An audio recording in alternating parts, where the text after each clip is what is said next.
नमस्कार साथियों, MPPSC prelims की तैयारी जितने भी विद्यार्थी कर रहे हैं सभी चिंतित हैं और चिंतित होना स्वाभाविक सी बात है। एग्ज़ाम अगर नज़दीक है और मन में चिंता नहीं उठ रही, मन में थोड़े से ऐसे भाव नहीं आ रहे कि यार हो पाएगा नहीं हो पाएगा, तो ये कहीं ना कहीं ऐसे विद्यार्थी की निशानी है ही नहीं जो तैयारी नहीं कर रहा है या तैयारी कर रहा है।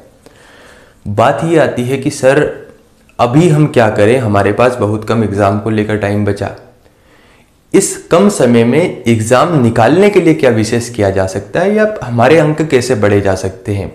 ये फालतू बात नहीं होगी कि अभी से तैयारी करेंगे तो एग्ज़ाम निकल जाएगा कि नहीं निकलेगा, वो आप सभी जानते हैं, इसे मुझे बताने की ज़रूरत नहीं है।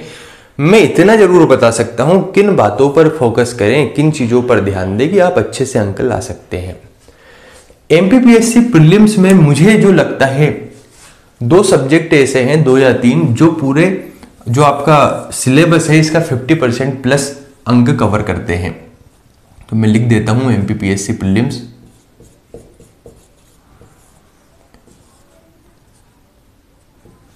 है ना, एमपीपीएससी प्रीलिम्स में एक तो हो गया एमपीजी के। अब आप कहेंगे सर कहां आपने ऐसी बात कर दी, क्या हमें नहीं पता था? तो आपको पता था, लेकिन आप एमपीजीके को छोड़कर आप पढ़ रहे थे साहब यहाँ पर ज्योग्राफी, आप पढ़ रहे थे इकोनॉमिक्स, आप पढ़ रहे थे पॉलिटी, और ये गलत नहीं है। लेकिन एग्जाम के टाइम पर क्या पढ़ना है और क्या छोड़ना है ये विशेष होता है, और इस बात को जो समझ जाता है वो सिलेक्शन ले लेता है। कई लोग हैं जिन्हें बहुत ज्यादा नॉलेज है लेकिन प्रीलिम से भी नहीं निकाल रहे, कुछ लोग हैं जिन्हें कम नॉलेज है लेकिन सही नॉलेज है, एग्जाम की समझ है और सिलेक्शन लेकर बैठे हैं। तो हमें क्या पढ़ना है? एमपीजी के पढ़ना है। मैं पेन उठा लेता हूं, है ना।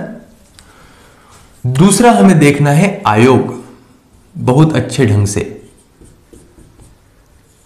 और तीसरा हमें देखना है यहां पर सूचना एवं संचार प्रौद्योगिकी, आईटी वाला जो सेगमेंट है वो वाला हमें बहुत अच्छे देखना है। ये तीनों अगर हम मिलाकर देखते हैं तो लगभग 50+ क्वेश्चंस यहां से देखने को मिलेंगे।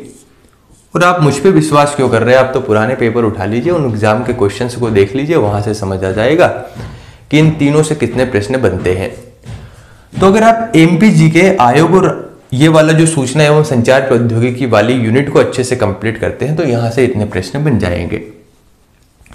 दिन का 60% आपको इस काम को देना है। यहां तक की बातें क्लियर है। अब आपको एक काम क्या करना है, रिवीजन करना है।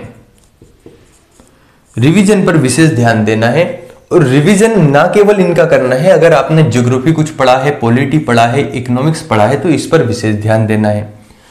लगभग 20%, और मैं तो ये कहूंगा इसे 50 कर लीजिए, 50% यहां पर, और इसे कर लीजिए 30%, क्योंकि सफलता रिवीजन ही दिलाएगा। ये आप बात माने या ना माने, जब आप एग्जाम में बैठते हैं आपकी गलतियों को दोहराते हैं, उससे सीखते नहीं हैं और फिर से उसी गलती को दोहराते हैं। याद करिए आपने 2020-21 जब भी एग्जाम दिया है एमपीपीएससी प्रीलिम्स का, आपने वही गलतियां दोहराई और उन्हीं गलतियों की वजह से 1 मार्क्स 2 मार्क्स 3 मार्क्स की वजह से आपके एग्जाम से बाहर हैं।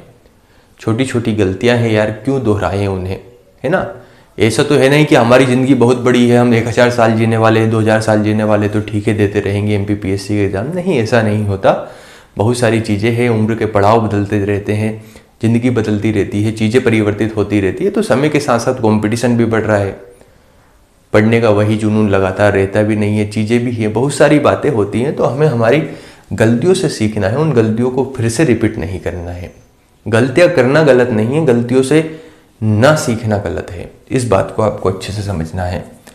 50% आपको करना है सिलेबस पर ध्यान, 30% करना है रिवीजन, प्लस 20% आपको कुछ न्यू पढ़ना है, नया पढ़ना है। जो इस पैटर्न को फॉलो करेगा वो सफलता ले सकता है। अगर मैं आपसे ये कह दूं कि आप सफल हो ही जाएंगे तो ये होता कौन है?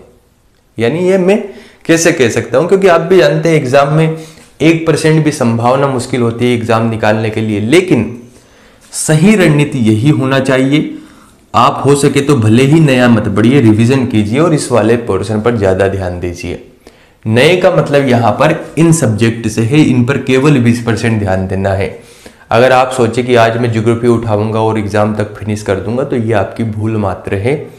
आप पॉलिटी पढ़े, इकोनॉमिक्स पढ़े, करंट अफेयर्स पढ़े, जो भी आप पढ़ना चाहते हैं, लेकिन करंट अफेयर्स की बात करूं, ज्योग्राफी की बात करूं, किसी भी सब्जेक्ट में अगर आप सोचे कि मैं अधिकतम समय देकर अच्छे से अंक ला सकता हूं, ला सकती हूं, तो यह आपकी भूल है, इसे दोहराना नहीं है। हमें उस पोर्शन पर अभी तक आपने अगर इन्हें तैयार नहीं किया है तो छोड़ दीजिए। रियलिटी यह है कि आप खिचड़ी बना के बैठ जाएंगे और पता ही नहीं लगेगा कि एग्जाम में कम नंबर क्यों आए। तो उन बातों पर ज्यादा ध्यान दीजिए, यहां से अच्छे से कवर कर लीजिए। ये मैं करूंगा आपको, हाँ इतना जरूर कोशिश करूंगा कि इनके कुछ महत्वपूर्ण टॉपिक मैं आपको बता दूंगा।